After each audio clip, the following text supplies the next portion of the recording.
They sold us a secret, a golden ticket out of the mundane. They promised that the key to success wasn't your zip code, your network, or your luck.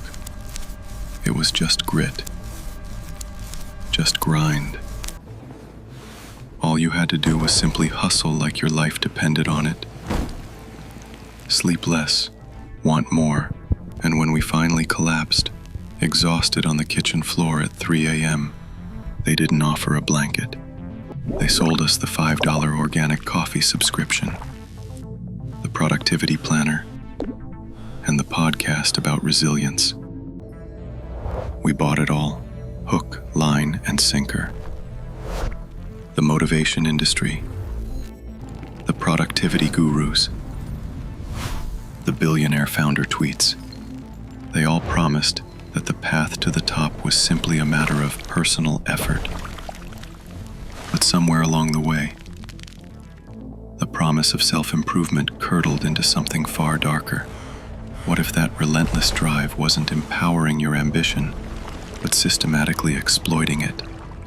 Not every lie sells a product. Some sell an entire way of living. This one was called hustle. What if the hustle is not a path to freedom, but a meticulously engineered trap?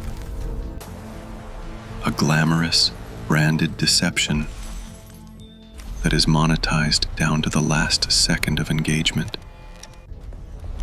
Your ambition, your vulnerability, your desire to be seen, all of it is now a business model. We need to look beyond the viral clip and see the system that is selling your labor back to you. Welcome to Twisted Plot. Here, we uncover the untold stories that shape our modern world and look beyond the propaganda and established narrative. Today, we're delving into the other side of the hustle culture. So, without further ado, let's dive deep into it.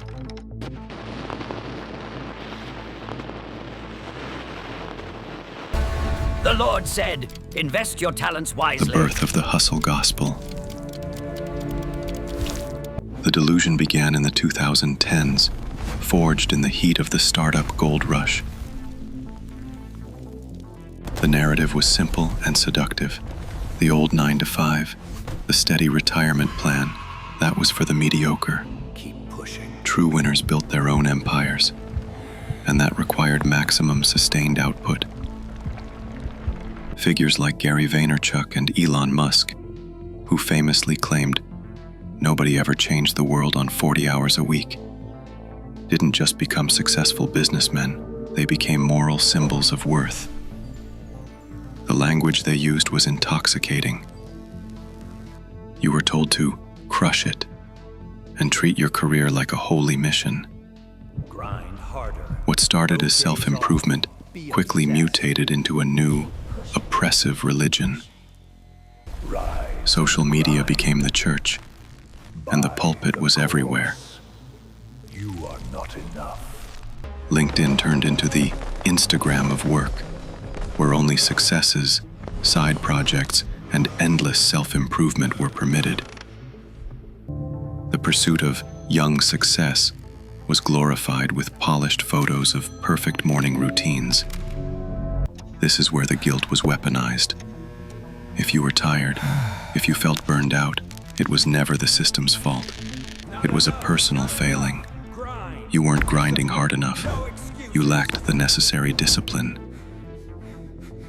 And what was the solution? To buy the very tools being sold by the people preaching the gospel. You needed the $49 ebook on time management. You needed the new productivity app. And you needed the high-speed blender to power your 5 a.m., 5 to 9 routine. Which, let's be honest, is just 3 hours of unpaid self-directed labor to make you more effective at your soul-crushing 9-to-5.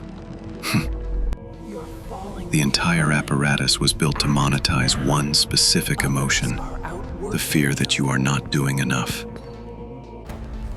The hidden puppeteers and the great lie. The real beneficiaries are not the 24-year-old on his third side hustle trying to make rent. They are the hidden puppeteers. The massive $300 billion productivity industry.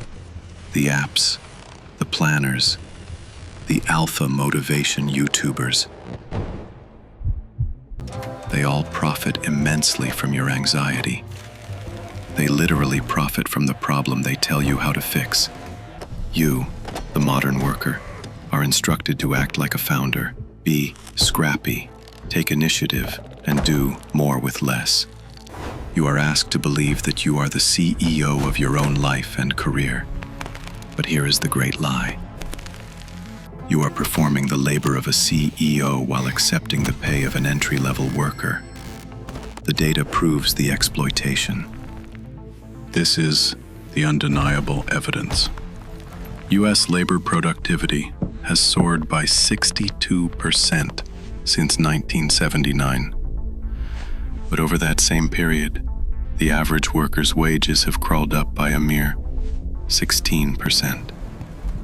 The hustle keeps you producing, but the profit is flowing right past your paycheck.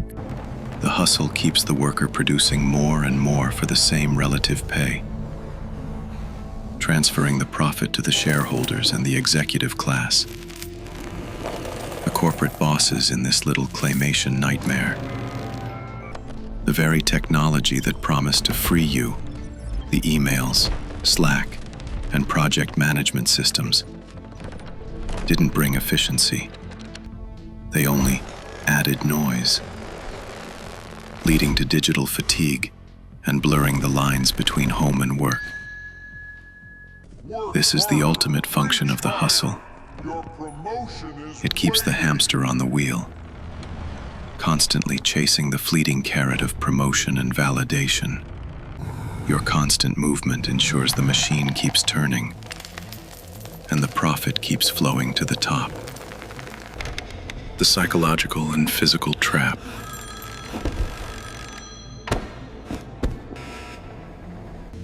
Why do we keep running, even when we know it's a lie?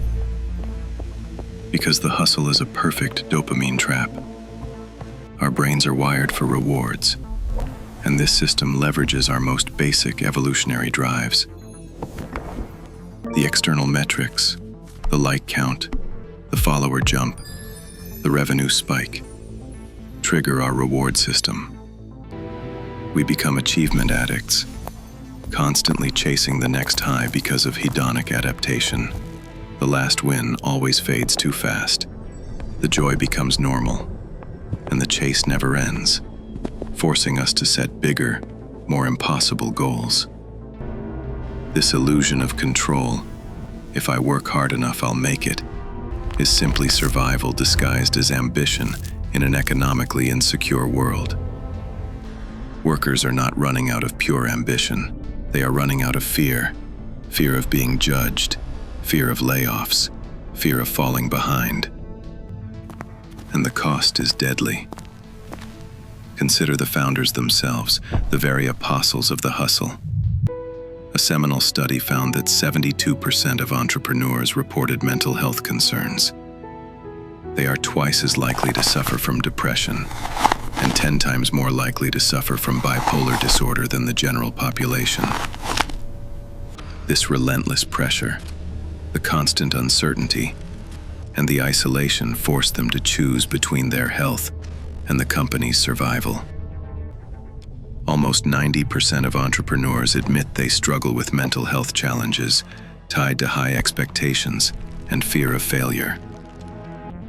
In Japan, they have a terrifying word for it: karoshi, death from overwork. It is a socio-medical term for fatalities from heart attacks and strokes aggravated by heavy workloads. This disease has metastasized. It's now silently spreading through every digital workplace, fueled by the expectation of 24/7 availability. A culture of chronic stress, anxiety, and loneliness is now the norm. Burnout is no longer a personal weakness. It's a predictable, systemic outcome of a machine that demands more than a human body can sustainably give. It's a system that values production over people, until the body finally says, enough. The exit door in the real flex. They told you to grind harder. We say, choose to live smarter.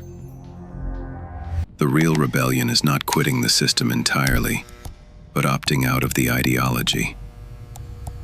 It is choosing enough over more. This is the counter-movement. Slow ambition.